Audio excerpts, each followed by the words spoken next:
قاف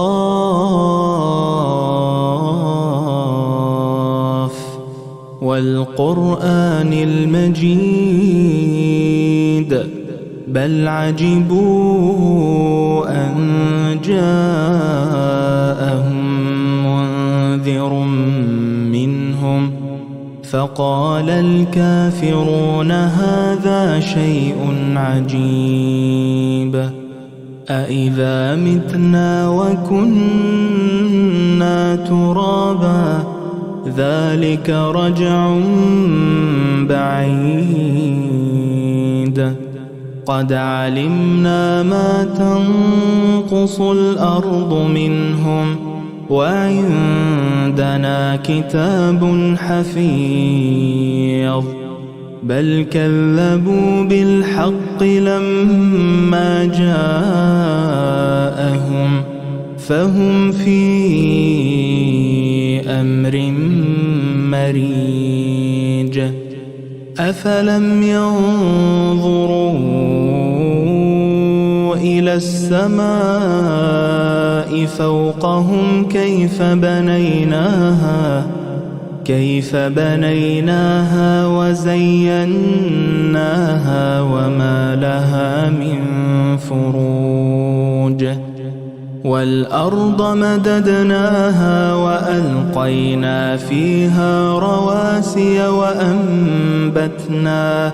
وأنبتنا فيها من كل زوج بهيج تبصرة وذكرى لكل عبد منيب ونزلنا من السماء ماء مباركا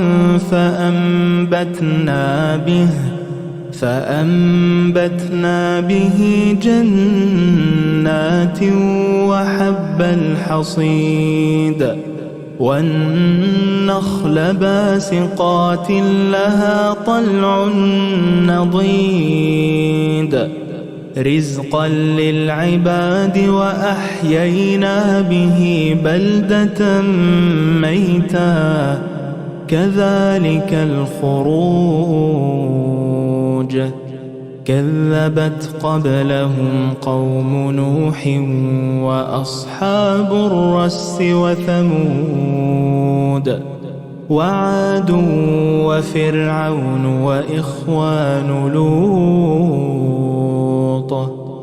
وأصحاب الأيكة وقوم تبع كل كذب الرسل فحق وعيد أفعينا بالخلق الأول بل هم في لبس من خلق جديد ولقد خلقنا الإنسان ونعلم ما توسوس به نفسه ونحن أقرب إليه من حبل الوريد إذ يتلقى المتلقيان عن اليمين وعن الشمال قعيد ما يلفظ من قول إلا لديه رقيب عتيد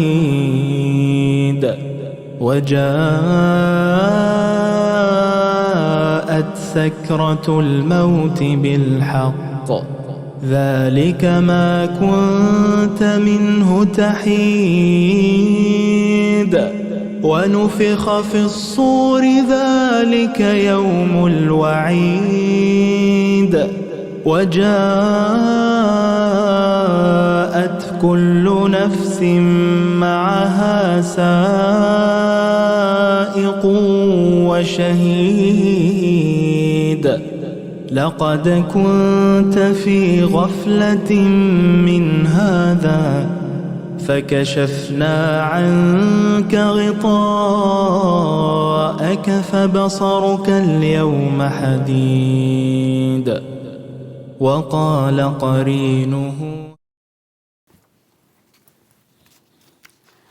بسم الله الرحمن الرحيم الحمد لله رب العالمين وصلى الله على سيدنا ونبينا محمد وعلى آله الطيبين الطاهرين. Brothers and sisters, Assalamu alaikum. On behalf of Light of Guidance, the Zainabia Center, and Al-Ajal Detroit, we'd like to welcome everybody to Deen Discussions with our respected Shaykh Usama Abdulghani. We'd like to, on our behalf, offer our congratulations to the entire Muslim Ummah on the blessed month of Shahr Ramadan, and we ask Allah subhanahu wa ta'ala that it is a month of barakah for us all and that we can all take advantage of the opportunity of this very unique Shahr Ramadan. So today our topic of discussion is moral excellence in times of trial. And inshallah, this is going to be something a little bit different than a traditional lecture. We hope that this is going to be a live interactive discussion. Our audience can text or WhatsApp their questions to 313-444-9532. And inshallah, what we're going to be doing is our respected Shaykh Usama will begin with a short lecture or discussion around the topic of moral excellence in times of trial. And then after that, we will have a little bit of a dialogue back and forth. I'll be asking some questions, and anybody who sends in their questions, inshallah, I will be sharing those for the Shaykh as well. Our only request is that, inshallah, everybody please keep the questions relevant to the topic of discussion, that inshallah will become more clear with Maulana Shaykh Usama Abdulghani's discussion that will begin. And Bismillah. Thank you. أعوذ بالله من الشيطان الرجيم. بسم الله الرحمن الرحيم. الحمد لله رب العالمين والصلاة والسلام على سيدنا ومولانا أبي القاسم المصطفى محمد. اللهم صل على محمد وآل محمد وعلى أهل بيت الطيبين الطاهرين المعصومين، لا سيما بقية الله في الأراضين، روحي وأرواح العالمين له الفداء. رب اشرح لي صدري ويسر لي أمري واحلل عقدة من لساني يفقهوا قولي. So today's reminder is about, or I would call it, being self-aware. And what happens is we're going to take a nice or a good look at ourselves and learn to recognize our own flaws. That's going to be the idea. Now, when I talk about flaws and us coming to recognize our own flaws, in no way do I mean that this should break the confidence that Islam wants to have us as believers have. There is a special confidence that we have with reliance on Allah and not on ourselves. I thought a few lines from Imam Khomeini, may Allah raise him with Ahlul Bayt, would be beneficial in this regard. He says this: never think that you cannot. Always think that you can. Always think God is with you. Always think that Islam is your sharaf, it's your honor and your dignity. And always think that Islam must be strengthened by you. So those are the ways we're supposed to think about ourselves, but at the same time, we also, practically speaking, are trying to better ourselves, especially in line of what we're thinking about, which is the coming of the Imam, which we always hope for, we always work for. Every situation is one that makes us try and say, well, what can we do to shorten the amount of time that we are away from our Imam? We have a beautiful verse of the Quran, Surah 8, verse number 53, where Allah says this: ذلك بأن الله لم يكن مغيرا نعمة أنعمها على قوم حتى يغيروا ما بأنفسهم. That is because Allah never changes a blessing that He has bestowed on a people unless they change what is in their own souls. So the presence of the Imam is a blessing. If we see that the Imam is not with us, it's because of things we've done. And what we want to do is to practically say, okay, well, what can I do in order to hasten the reappearance of the Imam? For this reason, it's necessary for us to get to know our flaws better. So one of the key steps, practical steps to self-building, is to recognize our own flaws. And we learn from the Ahlul Bayt alayhim as-salam that this is so beneficial. Knowledge of our own flaws is so beneficial. This is from Imam Ali. معرفة المرء بعيوبه من أنفع المعارف. Amongst the most beneficial of the sciences, the best things to know is when we know what our flaws are. If we were to know what our own flaws are, then we're going to find that the flaws of those who are around us. Right now we're in quarantine, right now we're dealing with other individuals, our close companions, we're living under one roof, we're spending more time with those who we're closest to, and then we sometimes notice flaws that have been there in the past, but now sometimes they're more apparent for us. We're noticing them more. They're getting on our nerves more. We don't have those distractions. But if we can work on looking at the flaws that we have, it'll be we'll find it easier to tolerate the flaws of those who are around us. One of the problems of those who recognize that their spouse, for instance, their children have certain flaws, and then they feel, let's say with a marriage, early in a marriage they feel that they've made a mistake, they chose the wrong person, is that they've forgotten to look inward at their own flaws. If we see ourselves as being littered with flaws, then we see somebody else also has flaws. It's easier to tolerate that person. This is what Imam Ali says.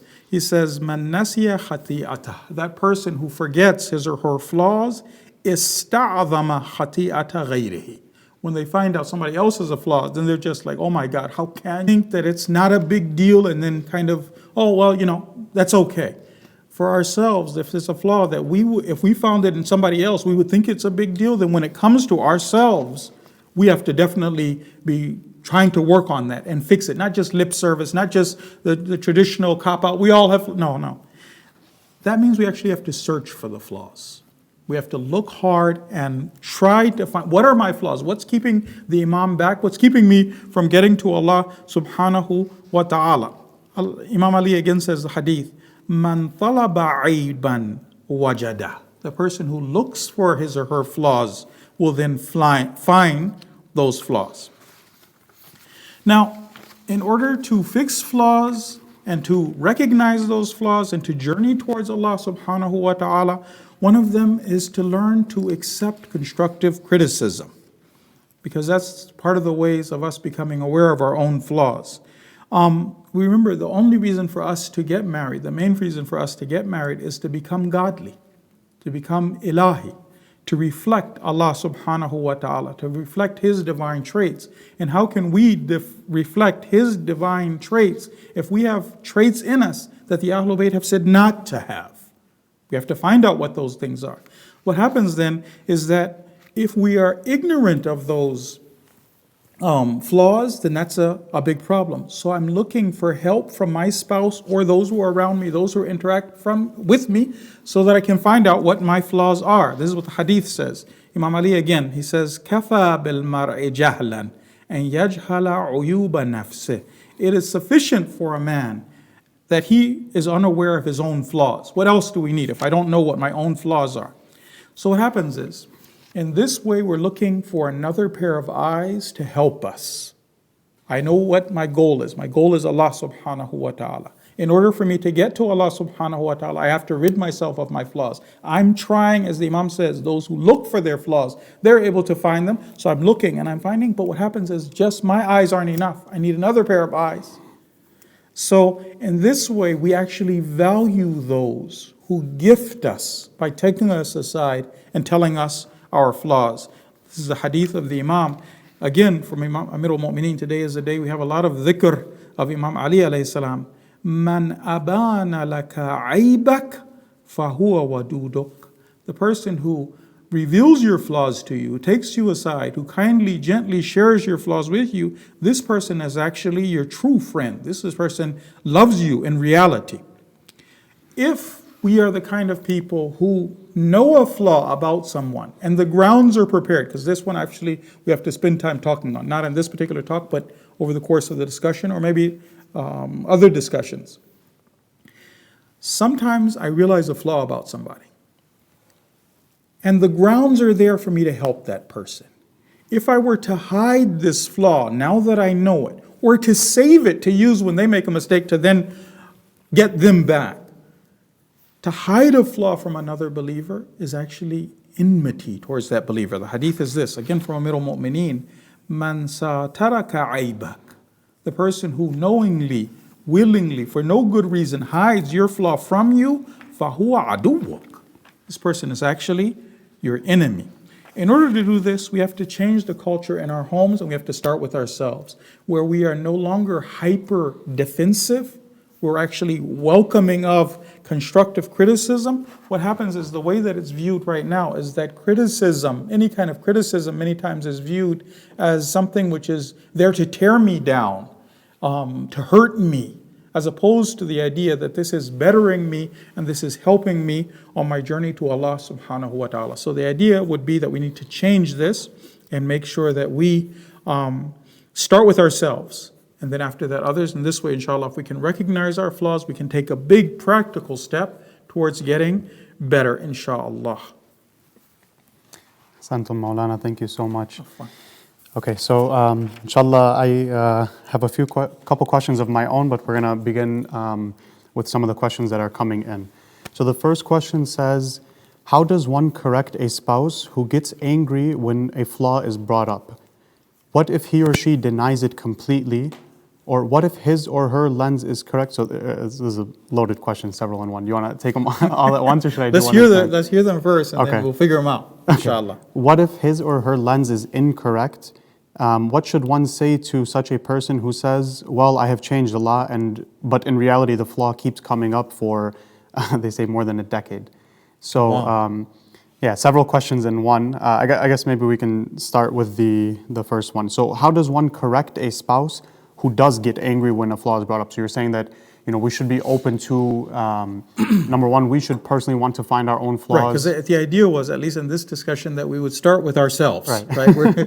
There's one time when we already have the gun loaded, we're ready to take somebody else out. But first one, we're starting with ourselves. Mm-hmm. But then after that, okay, so now I'm the kind of person who, not meaning I am living with a person mm-hmm. who gets angry actually when a flaw is brought up. Mm-hmm. So what should I do? Mm-hmm. And then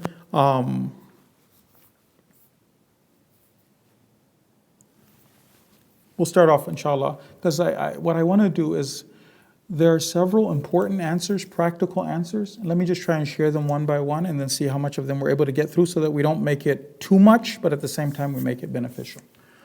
One of the things that we want to do is, when should I share the flaw? Mm-hmm. Right?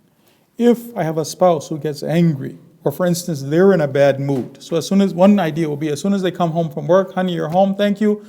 Now that you're here, let me share a flaw. Alhamdulillah, you can benefit, inshallah.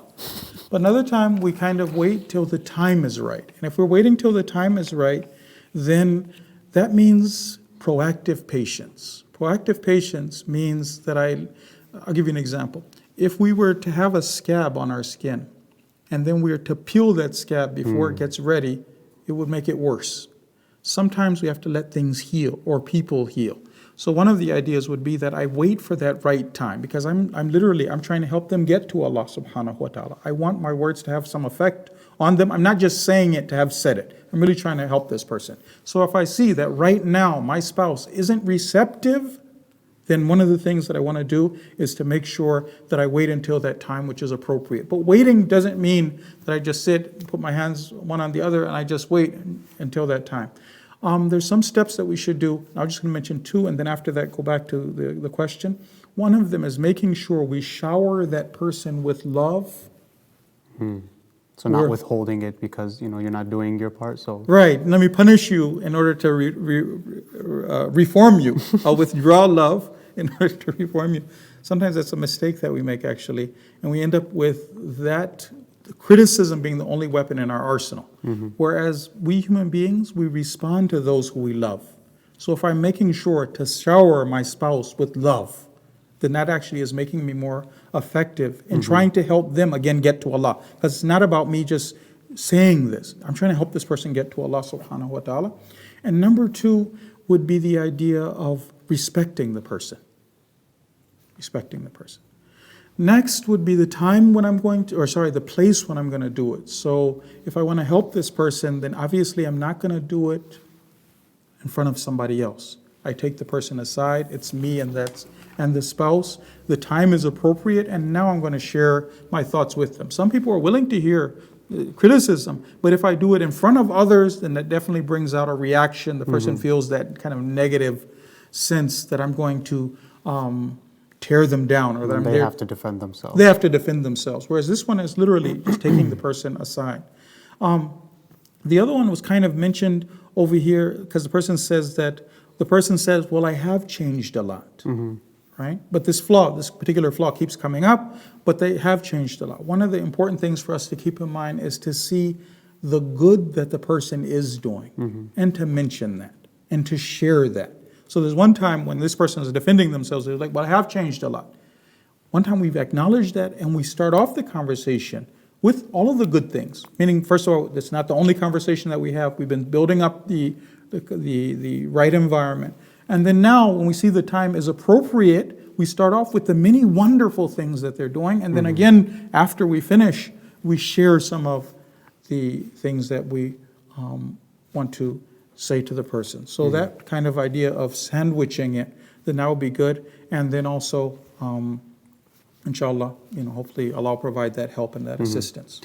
Right. So then, with some of the other questions that were within that question, like what if they're denying it completely? What if their lens is incorrect? Are those kind of answered by what you've already said? That you're trying to point out to them that X, Y, and Z are what you're doing and they're wrong, and they're denying it, or they maybe see things from a different lens. Maybe they're not looking at it from like the proper Islamic perspective. So is this also kind of like within that idea of like being proactively patient, still treating them with love, treating them with respect, and then just kind of like through your own treatment of them, waiting until they kind of on their own develop the ability to recognize that they're doing something wrong, as opposed to denying it. So would that be part of the prescription, I guess, that you gave before? So maybe in this way, let me, because those are good points, but let me see if I can add something that maybe is beneficial. So we're saying that this person is in complete denial of the flaw. That's at least one of the ways. One time the person knows it, but then they're maybe a little defensive about it. If they're in complete denial of it, then I have to actually help them to change their worldview. Right? Maybe if it's really the case of complete denial that this is not even happening, then a couple of things to keep in mind. As believers, we don't argue for the sake of arguing, just to go over and I'm going to beat you. I'm not trying to do that in this particular argument.